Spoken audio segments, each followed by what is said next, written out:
Class 12 की chemistry में हम अध्याय 7 में हैं, जिसका नाम है पी ब्लॉक के तत्व।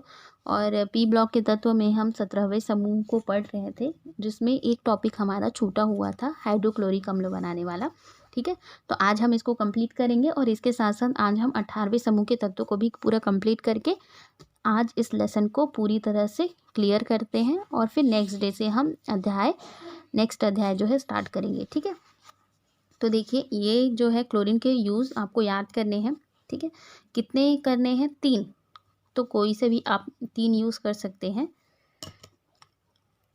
और अगला जो टॉपिक है वो है हाइड्रोक्लोरिक अम्ल का HCl। ठीक है, हाइड्रोक्लोरिक अम्ल मतलब HCl, जिसका अणु भार कितना होता है 36.5, तो लैंग भार भी 36.5। अब ये जो है हाइड्रोक्लोरिक क्लोराइड एक यौगिक है जिसका सूत्र इतना होता है। ये कौन सा गैस होता है? रंगहीन गैस होता है नॉर्मल टेम्परेचर पर। ठीक है, और अगर इनको वातावरण की आर्द्रता मतलब नमी वगैरह से थोड़ा संपर्क में कर दिया जाए तो ये सफ़ेद रंग का धुआं बनाती हैं। अगला आ जाते हैं हाइड्रोक्लोरिक बनाने की विधि में। तो एक तो है कि डायरेक्ट हाइड्रोजन के साथ क्रिया करके HCl बनाया जा सकता है, जिसका फॉर्मूला ये है। दूसरा मेथड ये बताया गया है कि हाइड्रोजन युक्त यौगिक जिसमें हाइड्रोजन हो। ठीक है, तो कौन सा यौगिक है? वो पानी है एक, और एक और क्या है? सल्फर डाइऑक्साइड पर पानी और क्लोरीन को मिलाकर HCl बनाया जा सकता है। ठीक है, तो आप केवल ये मेथड कीजिए क्योंकि ये बहुत ईजी है। हाइड्रोजन और क्लोरीन के आपस में सीधे संयोग होगा तो HCl गैस बनेगा। दूसरा ये है कि हाइड्रोजन युक्त यौगिक, तो उसमें आप पानी का ही एग्जाम्पल लीजिए जिसमें 2H2O + 2Cl plus is equal to क्या हो जाएगा 4Cl + O2। ठीक है, बहुत ईजी है, ये 2 मेथड कीजिए।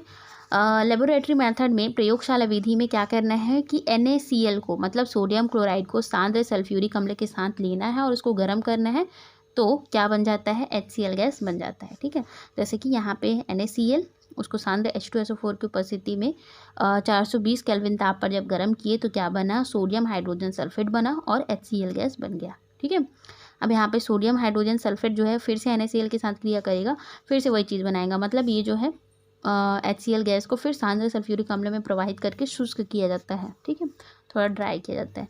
तो केवल ये वाला लिखेंगे सफिशियंट है। ठीक है, तो थोड़ा थोड़ा लिखा कीजिए।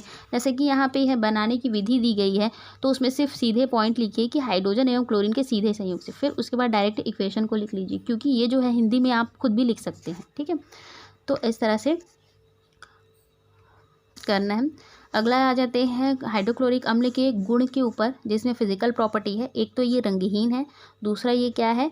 तीखी गंध वाली है और दम घोटने वाली गैस है ना, और ये वायु से भारी होती है। तो एटलीस्ट आपको 3 पॉइंट्स लिखने हैं, तो 2 पॉइंट्स हो गए। और इसके साथ साथ ये क्या होते हैं? जल में अत्यंत विलेय है। ठीक है, आप ये वाला पॉइंट भी लिख सकते हैं कि जल में अत्यंत विलेय है, छोटा छोटा ही। रासायनिक प्रॉपर्टी में आ जाती हैं, तो ये जो है HCl ना तो स्वयं जलती है और ना ही जलने में सहायक होती है। ये जो है भीगे हुए नीले लिटमस को लाल कर देती है और शुष्क पर कोई प्रभाव नहीं होता। मतलब अगर सूखा वाला लिटमस पेपर लेके जाएंगे तो उस पर कोई इफेक्ट नहीं करेगा, लेकिन अगर उसको पानी में डुबा देंगे या उसका थोड़ा सा गीला कर देंगे तो वो क्या करेगा? नीला को लाल कर देगा। ठीक है, इसका जो जलीय विलयन होगा वो तीव्र अम्लीय होता है। जो हम लोग लैब में HCl का जो लिक्विड वाला फॉर्म यूज़ करते हैं ना, वो कैसे नेचर का होता है? एसिडिक नेचर का होता है। ठीक है ना, इसलिए इसको HCl एसिड भी बोलते हैं ना, बहुत हार्मफुल एसिड है। उसके बाद देखिए ऊष्मा का प्रभाव, तो जब इसको टेम्परेचर दिया जाता है, गर्म किया जाता है, तो ये हाइड्रोजन और क्लोरीन में अपघटित हो जाता है। अगला जो है HCl जो है अमोनिया के साथ क्रिया करके क्या बनाता है? अमोनियम क्लोराइड बनाता है। ये चीज़ जो है इंपॉर्टेंट है। ठीक है, उसके बाद देखिए यहाँ पे धातु के साथ क्रिया, तो कोई से भी धातु, जैसे कि सोडियम वाला एक एग्जांपल ले लीजिए। ठीक है, धातु के साथ क्रिया मतलब सोडियम का डायरेक्ट लिख दीजिए। ठीक है, एक ही। उसके बाद अब यहाँ पे देखिए नाइट्रिक अम्ल से क्रिया, तो ये सब सारी चीज़ें मत लिखिए आप, क्योंकि ये सारी चीज़ें जो बुक में हैं आप बुक से पढ़ लीजिएगा। उपयोग ये लिखना ज़रूरी होता है, तो उपयोग में कोई से भी 3 पॉइंट आप अपने से सिलेक्ट करके लिख सकते हैं। बाकी के ये सारे टॉपिक जो है ऑलरेडी हो गए हैं। ठीक है, अंतर हैलोजन हमने पढ़ लिया है, जिसका आपकी बुक में भी दिया गया है। ऑक्सी अम्ल भी हम लोग पढ़ चुके हैं, हैलोजन के ऑक्सी अम्ल, जिसमें क्लोरीन का जो था मोस्ट इम्पॉर्टेंट, जो आपके उसमें पूछा भी गया था असाइनमेंट में। ठीक है, उसके बाद और देखिए क्लोरीन के ऑक्सी अम्ल के साथ साथ कुछ और इसके टॉपिक है जो इम्पोर्टेंट है, बहुत इंपॉर्टेंट है। ये असाइनमेंट में भी पूछा गया था। क्लोरीन के ऑक्सी अम्ल का अम्लीय प्रबलता पूछा गया था, ठीक है। तो ये भी इम्पॉर्टेंट है, आप इसको नोट कर लीजिएगा क्योंकि ये बुक में जो है नहीं दिया गया है। क्या लिखेंगे, टॉपिक क्या होगा, क्लोरीन के ऑक्सी अम्ल का गुण या आपेक्षिक प्रबलता या तुलनात्मक अध्ययन, ठीक है। जिसमें क्लोरीन के ऑक्सी अम्लों का अम्लीय प्रबलता, स्थायित्व और ऑक्सीकरण क्षमता को देखेंगे, ठीक है। तो आप या तो स्क्रीनशॉट कर लीजिए। ये जो है जिसमें ऑक्सीजन जितना कम होगा वो उतना ही कम अम्लीय होगा। और यहाँ पे देखिए ऑक्सीजन, इसमें ऑक्सीजन किसमें 4 अणु है ना, 4 है, यहाँ पे 3 है, यहाँ पे 2 है, तो ये सबसे ज़्यादा अम्लीय है, ठीक है। इसका जो कारण क्या है, ऑक्सीकरण अवस्था में वृद्धि। तो इसका जो है +7 ऑक्सीकरण अवस्था है, इसलिए जितनी ज़्यादा ऑक्सीकरण अवस्था होगी वो उतना ही ज़्यादा अम्लीय होगा, ठीक है। बहुत सिंपल है। दूसरा जो है स्थायित्व, तो क्लोरीन के ऑक्सी अम्लों का स्थायित्व निम्न क्रम में बढ़ता है, ठीक है। जैसे कि जिसका ऑक्सीकरण अवस्था जितना ज़्यादा होगा वो उतना ही ज़्यादा स्थायी होगा, ठीक है। अब उसके बाद देखिए ऑक्सीकरण क्षमता, तो क्लोरीन के ऑक्सी अम्लों की ऑक्सीकरण क्षमता सहसंयोजक गुण बढ़ने के साथ बढ़ती है। तो ये इसमें सबसे ज़्यादा ऑक्सीकरण क्षमता किसमें हो गए, HClO में, ठीक है। और बाकी सब में ये लोग जो है ज़्यादा रहेंगे। अगला जो हम स्टार्ट करेंगे वो होगा 18वें समूह के तत्व, ठीक है, जो कि आवर्त सारणी का सबसे लास्ट वाला समूह होता है और इसको बहुत सारे नामों से जाना जाता है। शून्य समूह, अक्रिय गैस, उत्कृष्ट गैस और नोबल गैस, ठीक है। तो इनके कौन कौन से एलिमेंट आएंगे इस जो समूह में, मैं यहाँ पे साइड में कॉर्नर में लिख देती हूँ। इतने सारे एलिमेंट्स हैं इस समूह में, ठीक है। Helium, neon, argon, krypton, xenon और रेडॉन, ये इनके नाम है, ठीक है। शॉर्ट में अगर आपको याद करना हो तो क्या बोलेंगे, हेमा, नेहा और करीना जाएंगे रंग जमाने। मैं यहाँ पे नीचे में लिख देती हूँ, ठीक है, ठीक। HE मतलब हेमा, NE मतलब नेहा, AR मतलब और, KR मतलब करीना, XN मतलब कि जाएंगे, RN मतलब कि रंग जमाने, ठीक है। ये जमाने का कुछ नहीं है, बस वो लाइन मैच करने के लिए फिर डाल दिया गया, ठीक है। हेमा, नेहा और करीना जाएंगे रंग जमाने, तो ये है इसको शॉर्ट फॉर्म याद करने के लिए। अब आ जाते हैं इस समूह के कुछ इंट्रोडक्शन के ऊपर। तो आवर्त सारणी में 18वें नंबर पर ऊर्ध्वाधर जो कॉलम होता है उसको 18वां समूह बोलते हैं। और इनका जो सामान्य इलेक्ट्रॉनिक विन्यास होगा NH2 NP6, ठीक है, मतलब 6 7 8। तो इनके सारे के अष्टक क्या होते हैं, पूरे होते हैं। बस इसके पास जो है 2 इलेक्ट्रॉन होता है, बाकी सबके पास बाह्यतम कोश में 8 इलेक्ट्रॉन होते हैं, ठीक है। इनके बाहरी कोश में 8 इलेक्ट्रॉन होते हैं। इनका अष्टक पूर्ण होता है, इसलिए ये रासायनिक दृष्टि से किसी से क्रिया नहीं करते हैं क्योंकि इनका ऑलरेडी अष्टक पूर्ण होता है, इसलिए इन्हें क्या कहा जाता है, अक्रिय गैस कहा जाता है, ठीक है।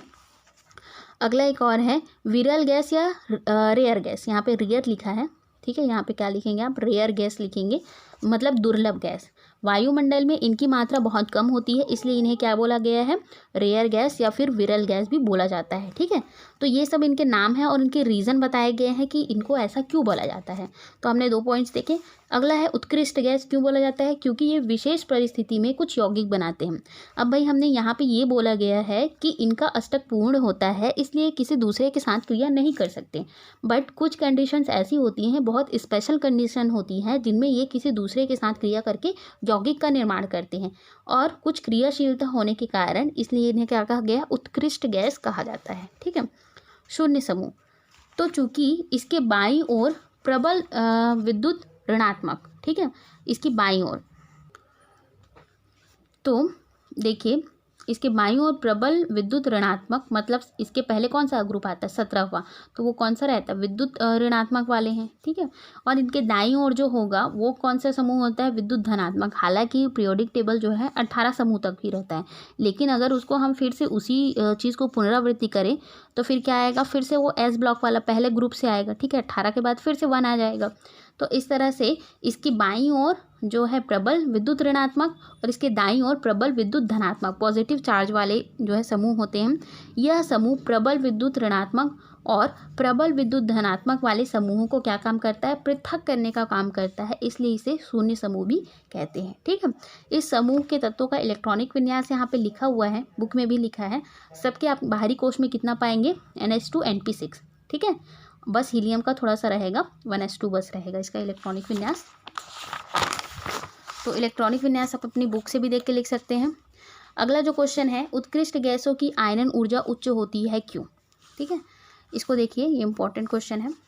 तो उत्कृष्ट गैसों का सामान्य इलेक्ट्रॉनिक विन्यास क्या होता है? NH2 NP6। हीलियम को छोड़कर इनके बाहरी कोश में 8 इलेक्ट्रॉन होते हैं। इनका अष्टक पूर्ण होता है, इसलिए ये स्थायी होते हैं। और इनके बाहरी कोश से इलेक्ट्रॉन निकालने के लिए बहुत ज़्यादा ऊर्जा की आवश्यकता होगी, इसीलिए इनका आयनन ऊर्जा क्या होता है? बहुत ज़्यादा हाई होता है। ठीक है, क्योंकि ये ऑलरेडी अष्टक इनके पूरे होते हैं। तो अगर किसी इलेक्ट्रॉन को खींच के निकालना हो तो उसके लिए बहुत एनर्जी की ज़रूरत होगी। ठीक है, अगर किसी इलेक्ट्रॉन को निकालने के लिए, तो इसलिए इनकी आयनन ऊर्जा क्या होगी? हाई होगी। अगला जो है, शून्य समूह के तत्वों की इलेक्ट्रॉन बंधुता शून्य होती है क्यों? तो चूंकि इनके अष्टक जो है पूरे होते हैं, इनके पास ऑलरेडी 8 इलेक्ट्रॉन होते हैं, इसलिए ये अतिरिक्त इलेक्ट्रॉन को ग्रहण नहीं करते हैं, अतः इनकी बंधुता क्या होगी? इलेक्ट्रॉन बंधुता शून्य होगी। ठीक है, अगला जो है, उत्कृष्ट गैसें अक्रियशील होते हैं क्यों? तो देखिए, वही चीज़ बार बार रिपीट हो रही है, तो रटा जाना चाहिए आप लोगों को भी कि इनके बाहरी कोश में का सामान्य इलेक्ट्रॉन विन्यास इतना होता है, इनके बाहरी कोश में 8 इलेक्ट्रॉन होते हैं, इनका अष्टक पूर्ण होता है और इसलिए ये अतिरिक्त इलेक्ट्रॉन को ग्रहण नहीं करते, यौगिक नहीं बनाते, इसलिए क्या होते हैं? अक्रियशील होते हैं। ठीक है, इनएक्टिव होंगे। और इसका दूसरा रीज़न क्या है? ठीक है, कारण बता रहे हैं कि ऐसा क्यों होता है, ये लोग इनएक्टिव क्यों होते हैं। दूसरा रीज़न है कि इनका आयनन ऊर्जा बहुत ज़्यादा हाई होता है, इलेक्ट्रॉन बंधुता शून्य होती है। और अगला जो है, बाहरी कोश में सभी इलेक्ट्रॉन जो है युग्मित रहते हैं। ठीक है, मतलब युग्मित रहेंगे, कोई भी अकेला नहीं रहेगा। तो अकेला नहीं रहेगा तो कोई एक्स्ट्रा इलेक्ट्रॉन आ भी नहीं पाएगा, क्योंकि जगह नहीं होगी। ठीक है, तो इस तरह से इसके रीज़न है कि ये लोग जो है अक्रियशील क्यों होते हैं। अगला जो है, ऐसा कौन सा गैस है जो उत्कृष्ट गैस की तरह व्यवहार करता है? तो कौन है? रेडॉन, जिसका परमाणु क्रमांक होता है 86 और इसका भार कितना होता है? 222। ठीक है, ऐसे कौन से तत्व, कौन कौन से उत्कृष्ट गैस हैं जो कि यौगिक नहीं बनाते? कौन कौन से हैं? हीलियम, नियॉन और रेडॉन। ठीक है, और ऐसे कौन से गैस हैं जो यौगिक बनाते? कौन से ऐसे होंगे? तो पहला क्या है? ऑर्गन, दूसरा क्रिप्टॉन, तीसरा क्या है? जिनॉन। जिनॉन तो बहुत सारे बनाता है, ये जो है आपको पढ़ना भी है, जिनॉन का इंपॉर्टेंट है, पूछता है इसको। ठीक है, उत्कृष्ट गैस एक परमाणु होते हैं क्यों? तो इसके यहाँ पे रीजंस दिए गए हैं कि इनका जो सामान्य इलेक्ट्रॉनिक विन्यास इतना होता है, इनका अष्टक पूरा होता है, इसलिए आपस में साझेदारी करके अणु का निर्माण नहीं करते। ठीक है, क्योंकि जैसे कि नाइट्रोजन है, नाइट्रोजन के साथ क्रिया करके क्या बनाएगा? N2 बना लेता है। ठीक है, उसी तरह O2 होते हैं, H2 होता है ना। अभी तक हमने देखा ना द्विपरमाणु अणु, तो ये जो होते हैं एक परमाणु होते हैं। तो चूंकि इनके अष्टक ऑलरेडी पूरे होते हैं, इसलिए ये किसी से क्रिया नहीं करते। ठीक है, ये आपस में भी साझेदारी नहीं कर सकते क्योंकि सबके कंप्लीट हैं। दूसरा क्या है? इनके बाहरी कोश में सभी युग्मित इलेक्ट्रॉन होते हैं, इसलिए ये साझेदारी के करके अणु नहीं बना सकते। तीसरा क्या है कि इनके लिए Cp/Cv का मान जो है 1.66 होता है और इसका उतना ही है जितना कि किसी एक परमाणुक गैस के लिए होता है। ठीक है, तो ये अपने में ऑल ओवर कंप्लीटेड है, तो इसके लिए तो इस कारण से ये एक परमाणुक होते हैं। ठीक है, तो आज के लिए बस इतना ही। और आज के में जितने भी मैंने टॉपिक्स बताए हैं, जैसे इस समूह के 18वें समूह के, इसको आप अपने कॉपी में कंप्लीट लिख लोगे। ठीक है, इसको आप एज इट इज़ लिखोगे, है ना। और बाकी जो हाइड्रोक्लोरिक अम्ल वाला है उसको आप अपनी बुक से भी पढ़ सकते हैं। और बाकी 18वें समूह का जो नेक्स्ट वाला टॉपिक होगा मैं कल बता दूँगी। ठीक है।